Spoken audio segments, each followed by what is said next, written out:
Bonjour, bonsoir adolo tsika rehetra ny tokantrano sy amin'ny toerana rehetra indray izay notsika ny fampianarana. Voninahitra ho an'Andriamanitra irery ihany.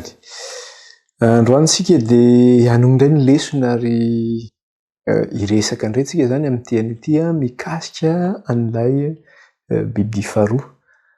Inona indray ary ity bibidia faharoa ity izay niakatra avy amin'ny tany ary maneho aniza indray ihany koa izy ity satria efa fantatsika izany mikasika an'ilay bibidia voalohany izany. Alohan'ny zavatra rehetra nefa dia metraka ny fotoana am-pelatanan'Andriamanitra indray isika dia manasa antsika ary hiaraka hivavaka ray. Vavaka tsika. Jehovah Andriamanitra ray io, rainay amin'ny alalan'i Jesosy Tompo ianao. Eteza ray nivavaka ne ianao any an-danitra any.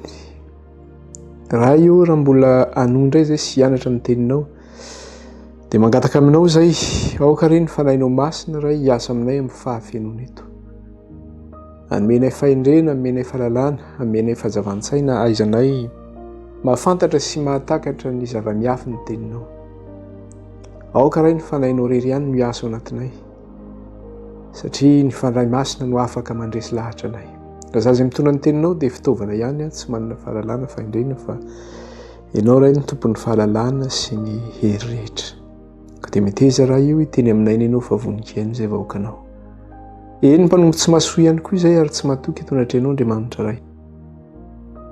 Ary tsy hainay ny tsy hifony eto anatrenao satria tsisy olombelona na iray aza ka tsy nanota. Ary na dia hoe tsy fanahiniana ary izany mety nisy nalatsaka anay.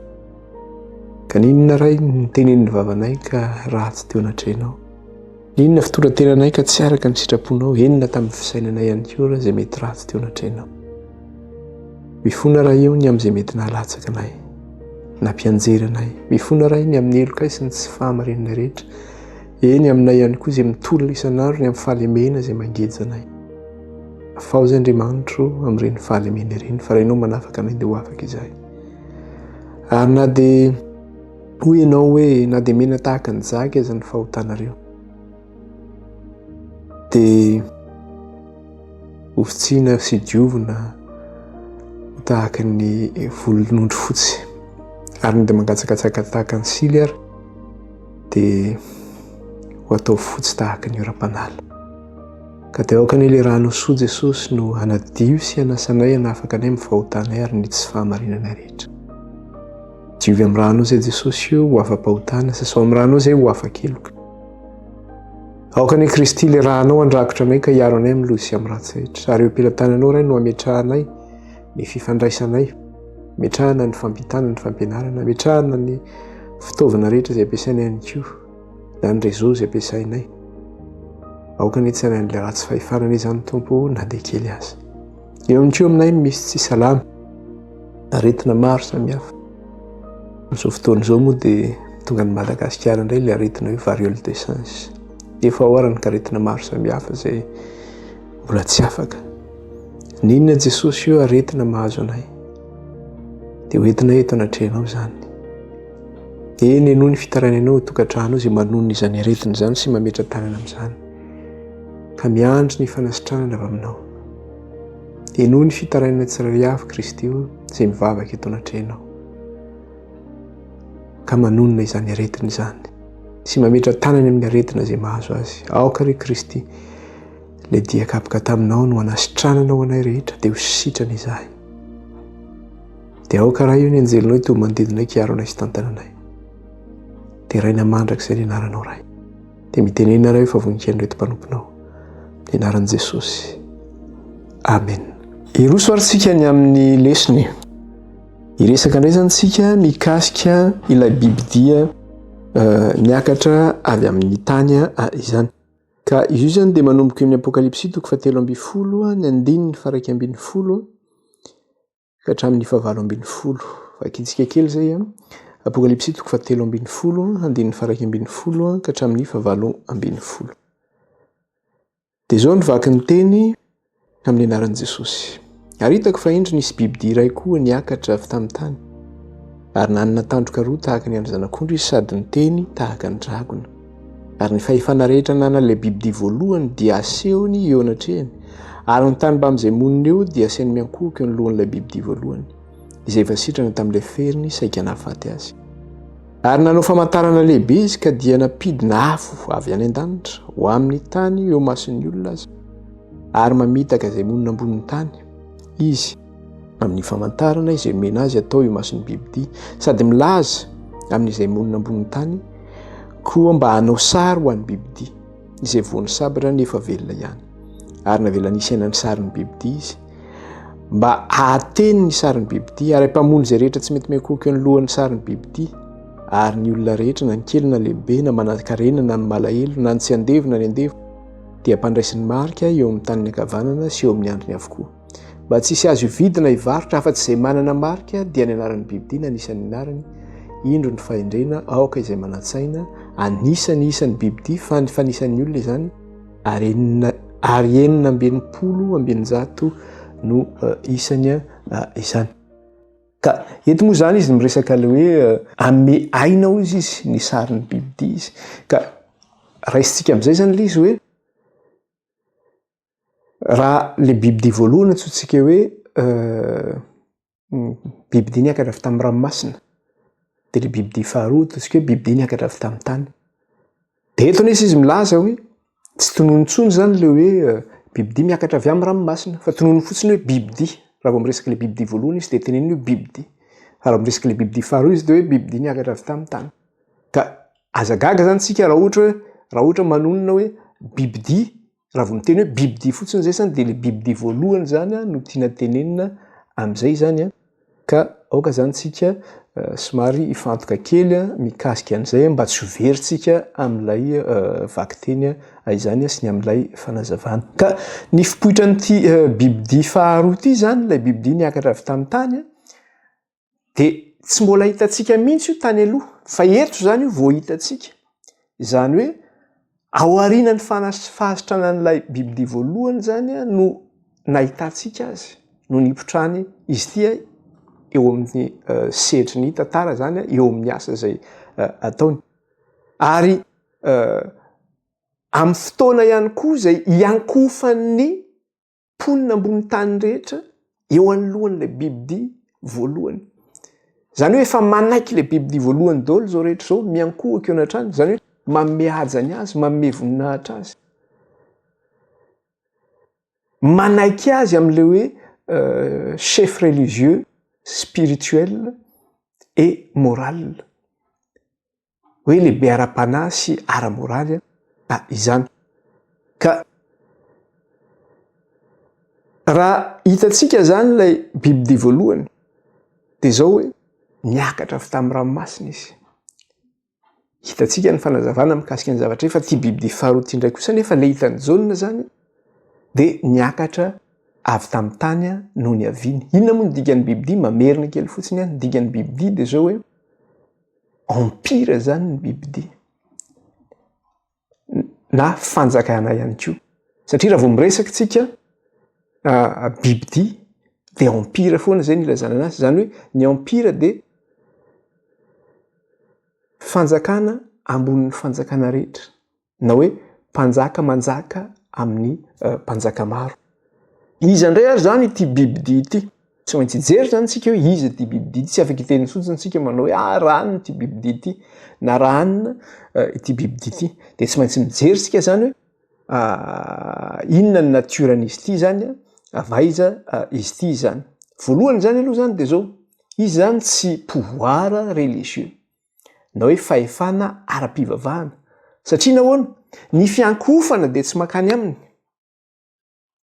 fa makany amin'ilay bibidia voalohany ary ny zavatra ataony ara dia mifanohatra amin'izay satria nahoana izy tsy miantso iny ilay kohaka eo anatrehany fa miantso ny olona iankohaka eo anolohan'ilay bibidia voalohany zay zany ny natiran'izy ity zay mahatonga azy hoe izy zany dia zao tsy fahefana ara-pivavahana zany izy ity fa fahefana mifanohatra amin'izay satria mampiankohaka ny mponina ambony tany iankohaka eo alohan'ilay bibidia voalohany izy vakitsika apokalipsy 3:12 tapany faharoa miresaka an'izay. Apokalipsy 3:7 dia ny 9:12 tapany faharoa no miresaka an'izay. Dia izao no iteneniny.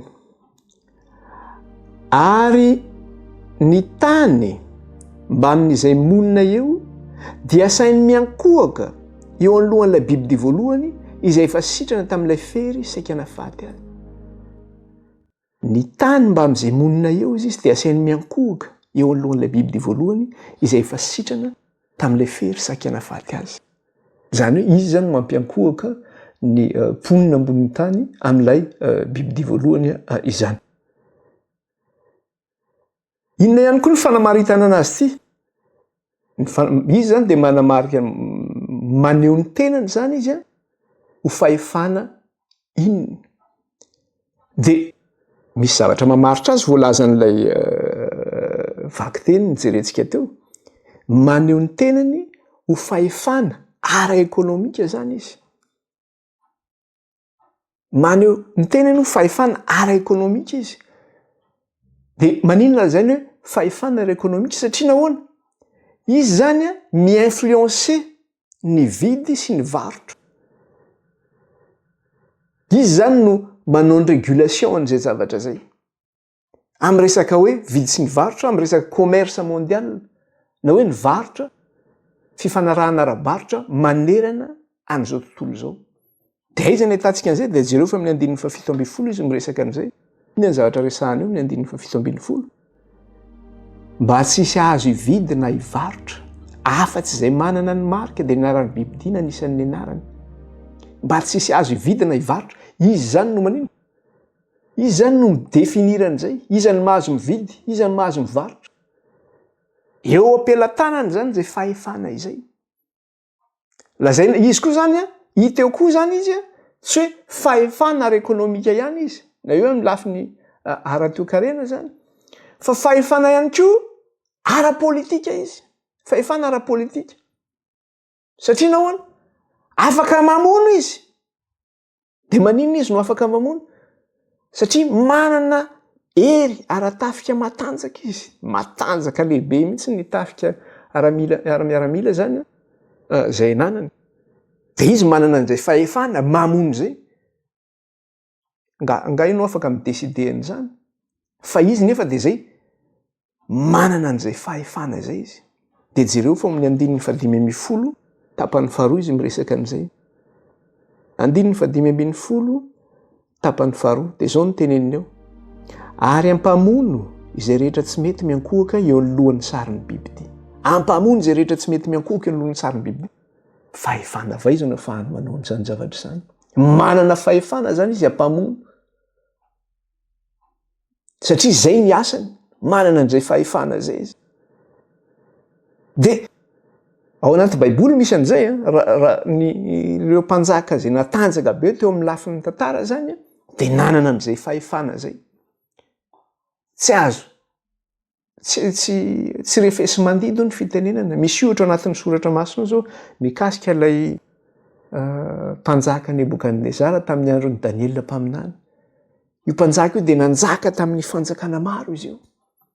Natanjaka dia natanjaka ary tsy refesy mandidy izy io fa nanao an'izay tiany ataony. Mamono izay tiany hovonoina izy, mamelona izay tiany hovelomina satria ananany izay izay fahefana izay hoe afaka mamono izy. Iza ny anaka anazy? Tsisy afaka manaka anazy. Dia ity fahefana ity zany manana an'izay ihany koa hoe tsisy afaka manaka anazy amin'izay tiany atao. Raha te hamono izy dia mamono. Izay tiany velona dia velona. Dia jerentsika ty amin'ny Daniela 5 izy miresaka an'izay. Daniela 5 dia ny 7:12 sy ny 7:10. Daniela 5 ny 7:12 ka hatramin'ny 7:10. Rehefa hita dia vakina amin'ny anaran'i Jesosy. Ny aminao ry mpanjako, Andriamanitra avy indrindra efa nanome fanjakana sy fahalebiazana sy voninahitra ary laza ho an'ny Nebukadnezara rainao. Ary noho ny fahalebiazana izay nomena azy, ny fokom-pirenena sy ny firenena ary ny samihafa fiteny dia nangovotra sy natahotra teo anatrehany. Ary izay tiany hovonoina dia novonoiny. Ary izay tiany hovelomina dia novelomina. ary zay tiana sandratra dia nasandrany, ary zay tiana etry dia etry. Zay zany le fahefana hoe ty fahefana ty zany a manana an'izay fahefana zay, zay tiany ho vonoina dia vonoina, zay tiany ho velona dia velona zay. Dia zay mahatonga zay nomena azy zany zay fahefana zay hoe hampamono zay olona rehetra tsy mety miankohaka eo anoloan'ny sarin'ny bibidia zany izy. Hampamono zay olona tsy mety miankohaka eo amin'ny sarin'ny bibidia dia marihana zany fa firetena matanjaka tena matanjaka zany a ity firenena ity. Tamin'ny oviana ny fotoanan'izy ity, na hoe ny fotoana zay nipotrany zany ny fahefana, dia fantatsika zany a fa tahorinan'ny bibidia voalohany izy no nipoitra araka ny nambarantsika teo, satria tsy mbola nahita mihitsy sika tany aloha mikasika anazy io, zany hoe tahorinan'le bibidia voalohany zany no nipotrany izy ity. Ary ny asa zay nataony zany a, ny asa zay nataony dia zao hoe tahorinan'lay nahasitranan'ilay bibidia voalohany no nanomboka nanao ny asany zany izy ity. Tahorinany averiko tsara, tahorinany nahasitranan'ilay bibidia voalohany zany a no tamin'ilay fieritsekana faty azy no nahitana ny asa nataony ity bibidia ity izany. Apokalipsy 3:10 dia ny 2:12. Jereo tsara ny zavatra teneniny eo, ahoana izy izy mikasika an'izay. Apokalipsy 3:13 dia ny 2:12. Apokalipsy 3:13 dia ny 2:12. Dia izao no teneniny eo manao hoe ary ny fahefana rehetra nananan'ilay bibidia voalohany dia asehony hatrehany, ary ny tany mba amin'izay monina eo dia nasainy miankohaka eo anoloan'ny bibidia voalohany izay efa sitrana tamin'ilay fery saika nafaty azy.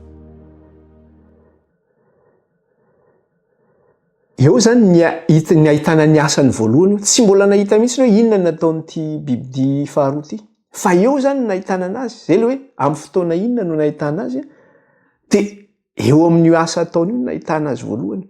Araka le teneniny teo averiko tsara, ary ny fahefana rehetra nananan'ilay bibidia voalohany izy dia asehony anatrehany, ary ny tany izay monina eo dia asehony miankohaka eo anoloan'ilay bibidia voalohany izy efa sitrana tamin'ilay fery saika nafaty azy. Dia amin'ny teny frantsay moa zao no teneniny azy satria ohatrany tsy dia mazava tsara le izy teo. Zao no teneniny azy hoe elle exerçait toute l'autorité de la première bête en sa présence. Zany hoe manatanteraka ny fahefana zay nananan'ilay bibidia voalohany izy, eo anatrehan'ilay bibidia voalohany zany izy manatanteraka an'izay fahefana zay. Zay mahatonga azy hoe nipotra tahorinan'ilay bibidia voalohany izy. Dia raha mijery an'ity fahefana ity zany ianao, azo antsoina ihany koa zay c'est une superpuissance zany.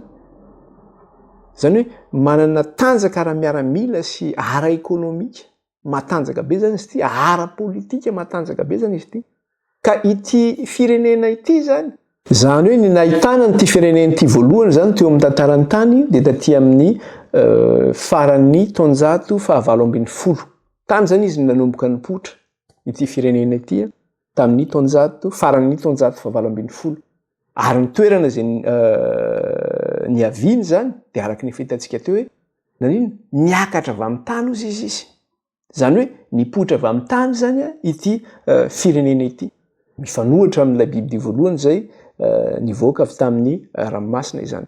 Ka raha miresaka tsika avy amin'ny tany, jerentsika kely mikasika an'izay, anazavantsika kely an'ilay izy. Le tany maneho inona? Amin'ny teny hébreu le tany dia zao ny hevitry ny tany amin'ny teny hébreu dia hoe aretz. Aretz. Aretz moa ohatran'le hoe ritz zany amin'ny teny le cinéma ritz reny zany fa hoe aretz. Zay ny fomba fanoratana azy. Aretz amin'ny teny hébreu ny dikany hoe tany.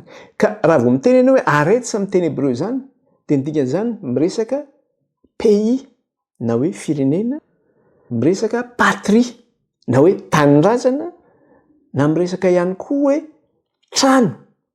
Zay zany ny hevitra an'le hoe aretz. Averiko tsara ny dikan'izay dia hoe miresaka hoe firenena izy, miresaka hoe tanin-drazana izy, miresaka hoe trano izy. Ka le tany zany eto maneho inona? Arak'izay heviny zay. Zany hoe maneho toerana zay mahazatra anao zany zay. hoe ny firenenao mahazatra anao zany, na hoe ny tanindrazanao mahazatra anao zany, ny trano misy anao mahazatra anao zany. Zany hoe maneho toerana zay mahazatra anao sy manome fahatokinanao. Rehefa tonga ny an-trano ianao de ohatrany hoe en sécurité nge ianao zany, hoe en sécurité ianao. Ohatrany hoe misy fahatokina rehefa any amin'ny toerana izay mahazatra anao, na mety hoe firenena io, na firenenao io, na mety hoe tanindrazanao io, na mety hoe ny tranonao io. De ohatr'izay ihany koa raha mijery tsika ohatrany hoe i Abrahama na Israel na Jesosy, de jereo tsara fa aty amin'ny Genesis aty zao ohatrany hoe rehefa tenenin'Andriamanitra Abrahama, vakitsika nge Genesis 12:10, Genesis 12:10 de ny andininy voalohany sy ny faharoa. Genesis 12:10 ny andininy voalohany sy ny faharoa. Ary hoy Jehova tamin'ny Abrahama, mandehana miala amin'ny taninao sy ny havanao ary ny tranon'ny rainao akany amin'ny tany izay asehoko anao. Andininy faharoa, dia ahatonga anao firenena lehibe aho sady hitay anao sy halehibe ny anaranao ary ho fitahiana tokoa ianao. Zany hoe i Abrahama zany efa manana zavatra toerana efa mahazatra anazy eo amin'ny tranony izy, eo amin'ny tranon'ny rainy, eo amin'ny misy ny havany. Fa zao mandehana izy amin'ny tany izay asehoko anao. Fa io tany izay asehoko anao io de zao ahatonga anao firenena lehibe sady hitay anao sy halehibe ny anaranao ary ho fitahiana koa anao. Zany hoe raha en sécurité anao eto, raha mahatsiaro voatahanao eto, any amin'ny tany izay ametrahako anao de zao mbola be lavitra noho zay ny miandry anao any.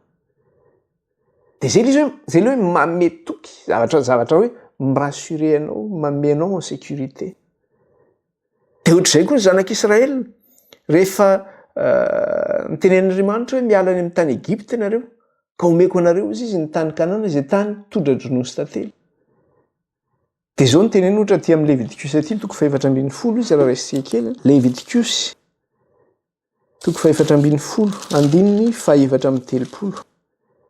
Leviticus 4:12 de ny andininy 4:30 de le tapany voalohany no vakitsika izany. De zao vaky ny teny. Rehefa tonga any amin'ny tany Kanana izay omeko ho taninareo ianareo. Rehefa tonga any amin'ny tany Kanana izay omeko ho taninareo ianareo. Zany hoe io tany izay omeko anareo ary efa nampananten'Andriamanitra io tany tondra-dronosy tantely, any no hitahiko anareo.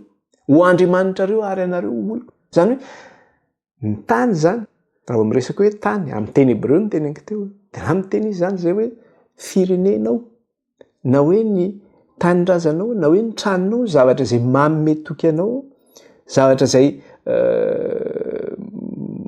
manome filaminan-tsaina ho anao zany, fahatokinao anao, mirassurer anao. De tamin'ny andron'i Jesosy koa moa ohatr'izay no fa tsy iverenantsika intsony le izy rehefa nisy fotoany Jesosy nitsoaka ny Herode mpanjaka nakany amin'ny tany Egypta. De rehefa avy eo nisehony anjely i Maria sy Josefa nilaza hoe andana amin'izay miverina any amin'ny tanin'ny Israely. Fa no efa maty Herode hozy izy. Ndanao izy hoeto ilay le zaza sy ny mamany any amin'ny tanin'ny Israely satria tsy taninareo aty Egypta aty, any no andehananareo. Zany zay miverina foana zany le izy hoe le tany na hoe le firenena, ny firenenao de any no azahoanao an'izay confiance izay izany. De farany tena farany resahantsika mikasika an'ilay vehivavy. Tadiditsika tamin'ny Apokalipsy 12 tsika niresaka mikasika le hoe ilay vehivavy nendrehan'ny dragona. De rehefa nendrehan'le dragona le vehivavy de Andriamanitra no namonjy azy. De amin'ny fomba ahoana no namonjen'Andriamanitra azy? De jereo tsara vakitsika kely angely izy. Apokalipsy 12:12 de zao no tena ny azy ato. Apokalipsy 12:12 de vakitsika ny andininy 5:12 sy ny 6:10. De inona ny zavatra nitranga ato?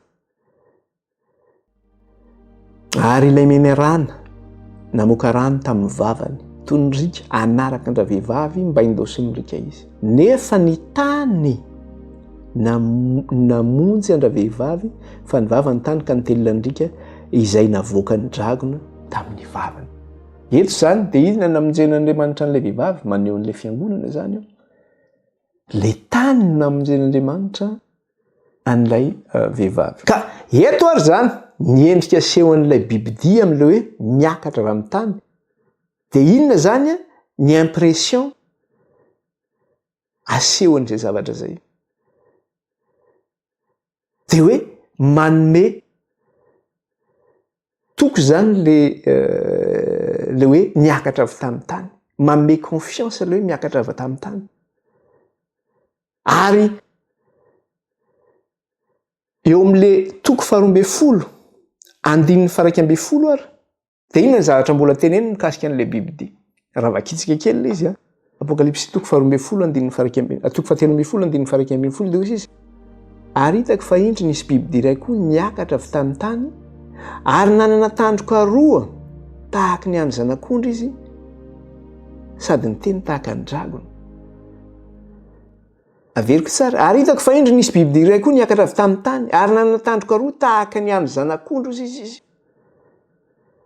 Le tany zany dia zao hoe zavatra mirassuré anao, zavatra manome confiance anao na fahatokinanao. Zavatra hoe tsy mampatahotra anao zany ohatrany hoe zanak'ondry. Dia izay mihitsy mahatonga azy miteny manao hoe manana tandroka roa izy tahaka ny andry zanak'ondry. Dia eo zany dia efa hitantsika sara le sarin'ilay bibidia. Hoe zavatra ity bibidia ity zany manino mirassuré zany izy ity. Manome confiance zany izy ity. Ary ny endriny ozy izy dia zao tahaka ny andry zanak'ondry satria manana tandroka roa tahaka ny andry zanak'ondry izy. Zany zanak'ondry zany ange tsy mampatahotra zany. Tsy mampatahotra zany. Ary Jesosy ara dia lazaina manino? Lazaina fa zanak'ondry Kristy. Ary zany zanak'ondry zany inoffensif zany zanak'ondry zany. Zanak'ondry zany raha alain'ny mpanety azy. Nga izy mba miteny zany. Mangina ny vavany eo amin'izay mpanety azy. Ny zanak'ondry zany malefaka dia malefaka ny zanak'ondry. Ka io zany le toetrany io zany raha mijery ny toetrany ihany koa tsika hoe tahaka ny andry zanak'ondry izy. Manana ny toetra io zany izy. Raha mijery tsika le bibidia voalohany dia inona ny zavatra hitantsika tamin'ilay bibidia voalohany? Biby mahatsiravina ozy izy. Biby mampatahotra, biby mahatsiravina. Manana tandroka folo. Zavatra tena mampatahotra le bibidia voalohany. Fa ty bibidia faharoa kosa ity dia lazaina fa tahaka ny zanak'ondry izy. Manana tandroka roa tahaka ny andry zanak'ondry izy. Zany hoe le endrika an'ity bibidia ity zany dia zao maneho le tontolo itoeran'ny zanak'Israely. Inona moa le tontolo iainan'ny zanak'Israely? Zay feno zanak'ondry eo amin'ny tontolon'ny zanak'Israely satria mpiandro indry anie Israely. Jakoba ange ka mpiandro indry. Ary ny taranak'i Jakoba dia mpiandro indry. Maneho an'ilay tontolon'ny zanak'Israely zany izy ity. Maneho le zanak'ondry. Zavatra tsy mampatahotra. Zavatra manome toky. Ary maneho ny tontolon'ny Jaune ihany koa izy satria Jaune eto no mitondra ity teny ity. Jaune nefa kristianina. Maneho ny tontolo misy teo amin'ny Jaune ihany koa. Ary izy moa le lazaina fa zanak'ondry. Jesosy ihany koa dia lazaina fa zanak'ondry. Donc zany izy ity zany dia zao hoe mifandray ihany koa amin'ny Kristy amin'ny fanehoana izay hoe zanak'ondry zay. Jereo aty amin'ny Apokalipsy toko 4:10 ange nilazana ny Kristy. Satria Kristy arak'ilay tenenina teo dia lazaina fa zanak'ondry. Any amin'ny Jaune izy dia milaza manao hoe indro ilay zanak'ondrin'Andriamanitra ilay manaisitra ny fahotany izao tontolo izao. Dia ato amin'ny Apokalipsy koa nilazana ny Kristy. Rehefa tonga eo amin'ny voninahiny Kristy dia mbola lazaina ihany koa zanak'ondry izy. Andininy voalohany toko 4:10. Ary hitako fa indro ny zanak'ondry nitsangana teo tendrombohitra Ziona. Ary nisy 4,400 alina sy iray hetsy momba azy. Sady manana anarany sy ny anarany iray ny voasoratra eo amin'ny andriny. Hitako ozy izy fa indro ny zanak'ondry nitsangana eo tendrombohitra Ziona. Eto zany dia zao hoe ampitoviana amin'ilay mpamonjy ihany koa zany ity bibidia ity. Inona moa le fampitovizany amin'le mpamondry zany? Amin'le zanak'ondry zay malefaka, tsotra. Zay zany sary aseho an'ity bibidia ity, manome confiance, mirassurer. Kanefany inona ny zavatra voambary io araka ny vakitsika teo. Vakitsika kely. 7:12 ny andininy 1:12. Apokalipsy 7:12 ny andininy 1:12. Ary hitako fa indro nisy bibidia iray koa niakatra avy tamin'ny tany, ary nanana tandroka roa tahaka ny andry zanak'ondry izy, sady ny teny tahaka ny dragona. Ahoana tsara ozy izy? Ity bibidia ity ozy izy dia zao, manana tandroka roa izy tahaka ny andry zanak'ondry izy, kanefa maninona? Miteny tahaka ny dragona. Zany hoe misy zavatra anankiroa zany ny toetran'izy ity. Toetra zay endrika zay mifanohitra. Ahoana ny ahafahan'izany mikambana zanak'ondry sy dragona izany? Zanak'ondry zany hoe tsotra sady malefaka, manome toky, nefa amin'ny lafiny anankiray manokatra ny vavany izy dia miteny tahaka ny dragona. Zany hoe zanak'ondry miteny tahaka ny dragona zany izy ity. Zava-doza nge zany, taiza mbola misy zavatra tahaka an'izany? Ka ny fitambaran'ireo toetra anankiroa ireo zany dia tena manaitra sy mahatalanjona zany ny fitambaran'ireo toetra anankiroa ireo, hoe le zanak'ondry tsotra sy malefaka izay manome toky ary zavatra mahazatra anao, hoe familier anao zany zavatra zany. Le dragona nefany dia zao hoe ny dragona zany dia mierina, ny dragona zany mampatahotra, mampangovotra, ny dragona zany dia mamiravira zany dragona izany. Zava-doza zany. Ka io zany maneho toetrana olona anankiray ihany koa izy io. Rehefa hitantsika hoe misy olona nge tahaka an'izany. Ohatra hoe le olona zao ohatra hoe any ivelan'ny trano izy dia tena olona tsotra malefaka be mihitsy. Dia ohatrany hoe dia tena masina be mihitsy. Iny olona iny tena gentil, iny olona iny tena ohatr'izao iny. Fa io moa le misy fomba fiteny zay manao hoe l'habit ne fait pas le moine hozy izy. Fa rehefa any an-trano izy, olon-doza hoy ny fitenenana. Vao miditra ny trano fotsiny izy dia lelalela tsy lelalela, masika midaroka mihitsy azy. Misy olona zany tahaka an'izay, manana an'izay toetra izay zany. Dia eto sika hijery ihany koa le miresaka le hoe le tandroka ozy izy, hoe manana tandroka roa tahaka ny zanak'ondry ozy izy. Ka inona moa ny hevitry ny tandroka indray ao amin'ny soratra masina efa nianarantsika teto mikasika an'izay? Ny tandroka zany dia maneho mpanjaka na maneho fanjakana. Ary hitantsika izy io tany amin'ny Daniel rehefa nianatra ny Daniel tsika mikasika an'ilay fanjakan'ny Mediana sy ny Persiana. Dia hojerentsika kely ary ao amin'ny Daniel 9 mikasika an'izay. Daniel 9 hojerentsika kely. Daniel 9. Dia vakitsika ny andininy 7. Dia ahoana izy eo amin'ny andininy 7? Dia natompoky ny masoko ka hitako fa indro nisy ondrilahy iray nitsangana teo amoron'ny ony, izay nanana tandroka roa. Lava ireo tandroka ireo, ary ny anankiray lava noho ny anankiray. Nefa ilay lavalava kokoa no niposaka tao aoriana. Dia eo amin'ny andininy 20. Dia zao no nazavany anazy io amin'ny andininy 20.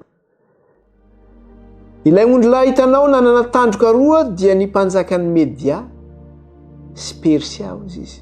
Ilay ondrilahy hitanao nanana tandroka roa izy dia mpanjakan'ny Media sy Persia. Zany hoe ilay ondrilahy hita teto io zany zay nanana tandroka roa tery amin'ny andininy 7, dia lazaina etsy izy fa le tandroka roa amin'ilay ondrilahy dia maneho an'iza zany io? Maneho an'ilay mpanjakan'ny Media sy ny Persia, maneho zany an'izay fanjakana zay. Zay le hoe inona moa ny hevitry le hoe tandroka zany? Fa maneho mpanjaka na fanjakana izany. Ka le tandroka roa amin'ity bibidia ity zany, zay hitantsika eto dia maneho inona zany ty tandroka roa ity? Maneho fahefana anankiray zany izay maninona? Manana toetra malefaka izy tahaka ny an'ny zanak'ondry. Manana toetra malefaka tahaka ny an'ny zanak'ondry. Kanefa fahefana ihany koa izy zay manana toetra mampahatahotra sy mampangovotra tahaka ny dragona. Zany hoe misy hery anankiroa zany amin'ity fanjakana ity. Dia ino no hery anankiroa io? Dia zay hoe misy hery ny zanak'ondry eo tsotra sy malefaka, manome fahatokiana, manome confiance, kanefa manana toetra ihany koa izy ity zay mampangovotra sy mampatahotra izany. Ireo information zay nomenantsika ireo zany amin'ny symbole zay nijerentsika teo dia manome zany hoe ny endriky ity bibidia ity hoe iza ity bibidia ity. Dia izany zany dia zao hoe mitondra antsika amin'ny fahefana anankiray zay tsy araky ny eritreretintsika mihitsy, zay tsy ara-veritsika mihitsy hoe iza ity fanjakana ity. Satria tsy ho eritreretintsika aty amin'ny fahatongavantsika amin'izao fampianarana izao hoe io fanjakana io nge zany fanjakana voalaza eto zany. Dia ity fanjakana ity zany maneho an'ilay superpuissance politique et économique teraka taty amin'ny farany taonjato fahavalo ambin'ny folo. Ary firenena izy ity izay firenena na hoe tany niarovana ny kristianina tamin'ny fanenjena ara-pivavahana. Tany izay nitoeran'ny kristianina na niafenan'ny kristianina tamin'ny fanenjena ara-pivavahana teto Eropa. Zany hoe nitsoaka tany amin'io tany io ny kristianina. Io le hitantsika tamin'ny vaky teny teo hoe rehefa nendrehan'ilay dragona ilay vehivavy hozy izy, nandeha farika izy. Dia zao natelin'ny tany ilay rika. Dia novonjena hozy izy ilay vehivavy tamin'ny ilay dragona. Zany hoe terre de protection an'ny kristianina zany ity tany ity, nanavotana an'ny kristianina. Iza moa zany ity tany ity? Fa ny firenena amerikanina nge zany ity tany ity. Ny firenena amerikanina tamin'ny rehefa tena nafana ny fanenjena ara-pivavahana teto Eropa. Taizan'ny kristianina no nitsoaka. Tady tany itsoahana izy. Dia tany amin'ilay Nouveau Monde no nitsoaka ny kristianina. Dia les États-Unis d'Amérique tany izy no nitsoaka. Tany izy no nahita fialofana. Tany no namonjen'Andriamanitra azy. Dia tany no niteraka ilay antsoina hoe église protestante évangélika rehefa avy eo izany. Ka zay zany mikasika anazy ity hoe iza ty firenena ity averiko tsara fa ny firenena amerikanina zany ity firenena ity izany. Ny amerikanina nefa dia zao. Ny amerikanina zany miseho misehatra international amin'io dragona io manana tarehy zanak'ondry. Ny firenena amerikanina dia miseho amin'izay endrika zay, zay ny ahitana anazy. Satria ilay zanak'ondry zany dia zao maneho inona ilay zanak'ondry? Maneho an'ilay amin'ny maha-firenena kristianina azy. Satria ao anatin'io firenena io dia zao misy ny fahafahana ara-pivavahana tanteraka zany io. Firenena kristianina zany izy ity. Ary tanin'ny protestante évangélika izy. Dia hitantsika zany tamin'ny fifidianana présidentielle farany teo tany Amerika ny amin'ny nalan'iny ny président Trump zany ho filoham-panjakana indray satria lany fanindroany indray zany Trump ho présidentny amerikanina. Dia jereo tsara fa rehefa hosorana ho président i Donald Trump dia teo daholo ny représentant-ny fiangonana évangélika. de nivavaka ho an'ny Trump. Nivavaka ho an'ny Trump. Nisy koa raha moa teo zany nisy représentant ny eglizeny koa teo. Fa ireo évangélika zany ny tena nivavaka ho an'ny président Trump teo. Fandimby nivavaka teo zareo. Zay ny ahitana anazy hoe firenena kristianina ty firenena ty. Aiza ianao mbola mitan'izany amin'ny firenena hoe misy paster eo de hivavaka. Eto Frantsa ve ianao hitan'izany? Hoe lany Macron de hoe iny de hivavaka tsisy an'izany eto. Na ny amin'ny firenena hafa fa izy zany tena maneho anazy mihitsy amin'le maha firenena kristianina anazy. Zay zany amin'ny lafiny anankiray le amin'le endrika siony amin'ny alalan'le zanak'ondry. Le zanak'ondry zany maneho anazy amin'le maha firenena kristianina anazy. Ary fantatsika tsara fa ilay zanak'ondry de maneho an'izy maneho an'i Kristy. De amin'ny lafiny anankiray koa nefany de zao firenena matanjaka de matanjaka ny firenena amerikanina, ara-politika, ara-tafika, ara-toekarena, na hoe ara-ekonomika zany. Ary fantatry ny zavatra, fantatry ny firenena rehetra izany, ara-kelin'ny firenena rehetra izany.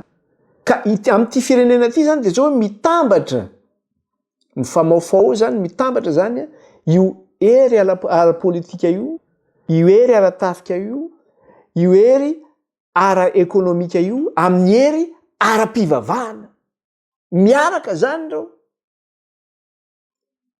Zay zany le hevitra n'le hoe herin'ilay zanak'ondry miaraka amin'le hoe dragona zany. Zany hoe le hery ara-pivavahana zany miaraka amin'ny hery ara-politika, ara-tafika ary ara-ekonomika.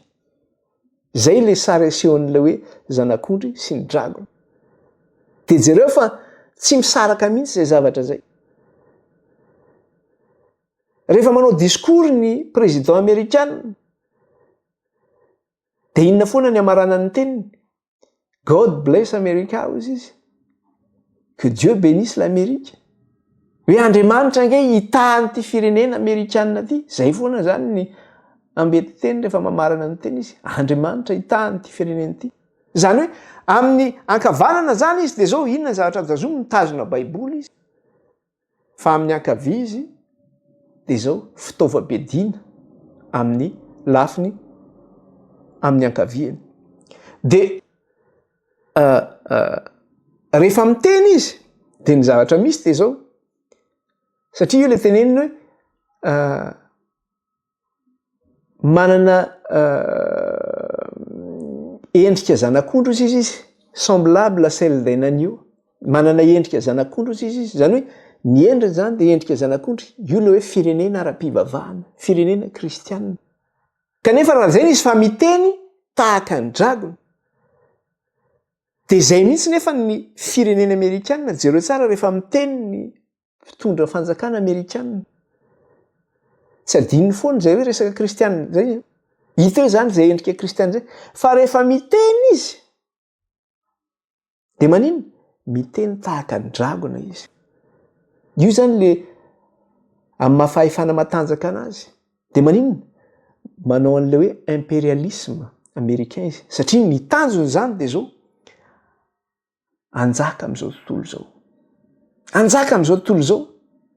Ary izy mihitsy no manana fahefana am'izao tontolo zao izy manapaka ny zavatra rehetra. Zay le resantsika teo hoe manana fahefana mpamono izy.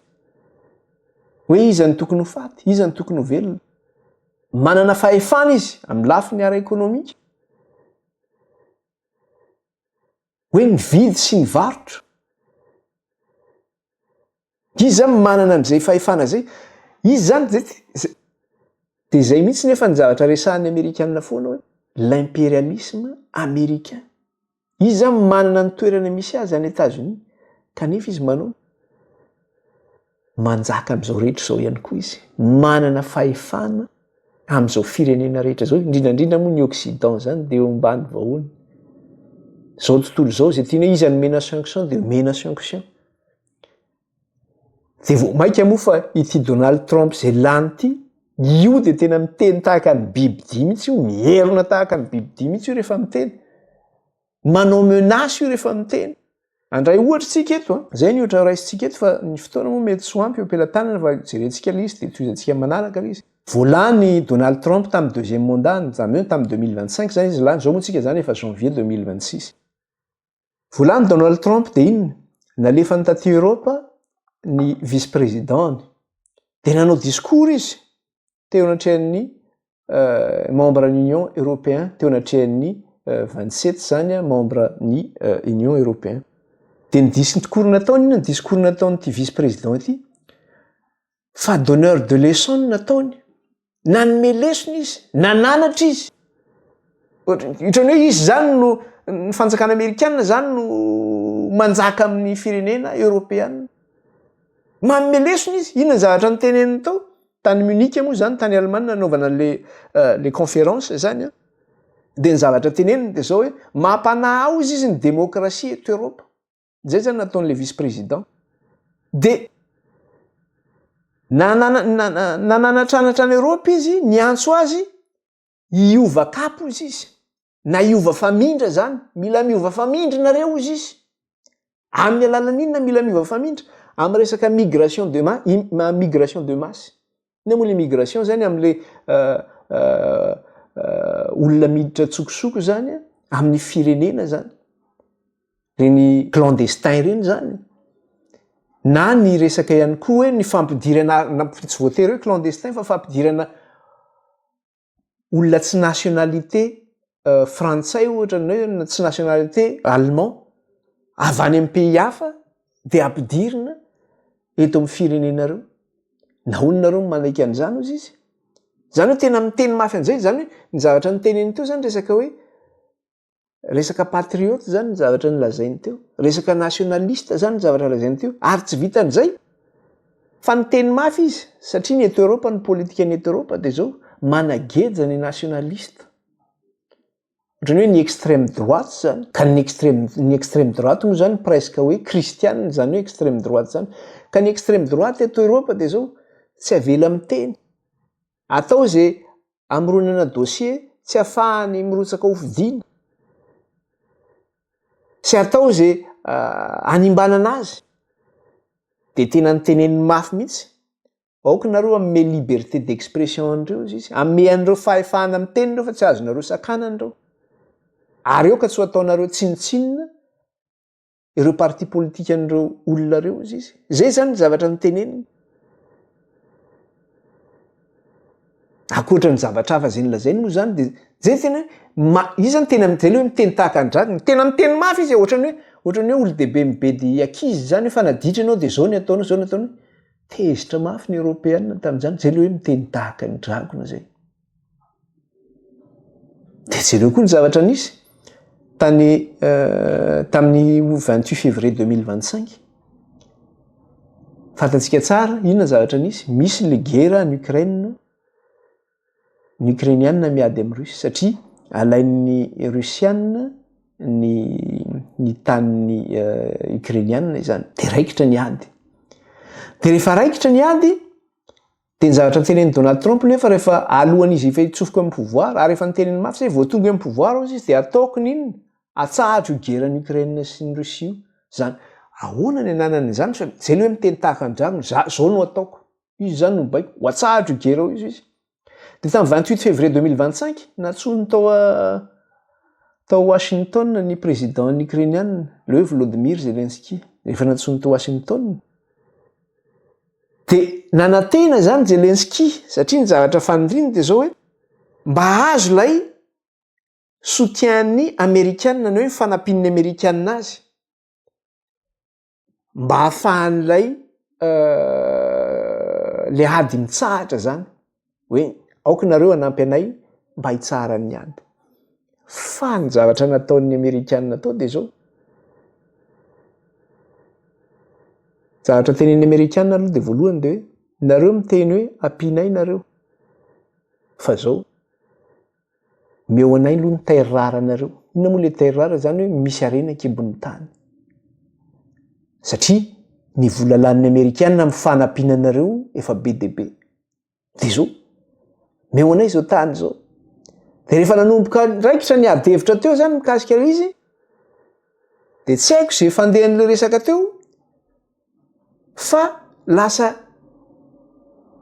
humilié teo zany le Zelensky teny hoe satria misy mpanao gazety be dia be zany teo tena natao tsinitsinina le présidentny Zelensky nolatsaina notsarana tena hoe ngamba ohatrany hoe varavarana ray ny nidirany teo tsy hitany tsony zay voano ay zany ivoaka satria nahoana zay mahabibidia azy zany zay manao zay tiany ataony izy zay mahabibidia azy farany resahantsika eto inona ihany koa ny zavatra mitranga raha mijery sika ny any Gaza ny any Gaza moa zany amin'ny tanin'ny palestinianina efa raikitra le gera tao Gaza mikasika ny israelianina sy ny palestinianina de nanao araky ny fijerin'ny communauté internationale zany de zao hoe nanao génocide ny firenena israelianina amin'ny vahoaka palestinianina satria potika tanteraka ilay Gaza le tanin'ny Gaza misy ny palestinianina potika tanteraka be ny maty misy tifitra zalamy fotsiny zao misy sary be de be mandehany de rehefa hitan'ny communauté internationale zany zay de nanapa-kevitra ny communauté internationale tamin'ny alalan'ny CPI inona moa le CPI cour pénale internationale zany hoe tribunal zany hitsarana an'izay manao an'izay génocide zay na hoe crime contre l'humanité de rehefa nanao fitsarana de nisy juge vaovao anankiroa tao anatin'ny mpifidy ny amin'ny fandraisana décision ny amin'ny tsarana ny firenena israelianina de ireo juge vaovao ireo satria nifidy izy ireo niaraka tamin'ny majorité de rehefa nifidy izy ireo de zao ny condamnen'ny américaine izy ireo condamnen'ny américaine izy ireo zao zavatra teneny eto pour avoir voté avec la majorité de la Cour pénale internationale pour rejeter lundi 15 décembre un recours d'Israël visant à mettre fin à une enquête sur des crimes de guerre à Gaza. Satria ny israelianina zany de zao nandefa recours izy tany amin'ilay fitsarana zany ny amin'ny hoe anatsarana an'io didim-pitsarana zay navoaka io ny amin'ny tsarana Israely hoe manao crime contre l'humanité de rehefa tsy nahazo an'izay recours zay izy ireo fa voatsara de les deux juges nifidy zany niaraka tamin'ny majorité de zao ny subirany foudre-ny américaine zao ny zavatra teneniny deux nouveaux juges de la CPI subissent des foudres des États-Unis. Ils ont écopé jeudi des sanctions de Washington, a annoncé l'administration Trump. Nahazo sanction izy ireo. De ny sanctions zay menazy de hoe il figure désormais sur la liste noire des États-Unis. Zany liste noire zany hoe lasa anatin'ny liste noire ny américaine zany izy ireo. Lasa ohatrany hoe terroriste na zava-doza zany. De eo ambany na de eo ary zany zavatra tapaky ny CPI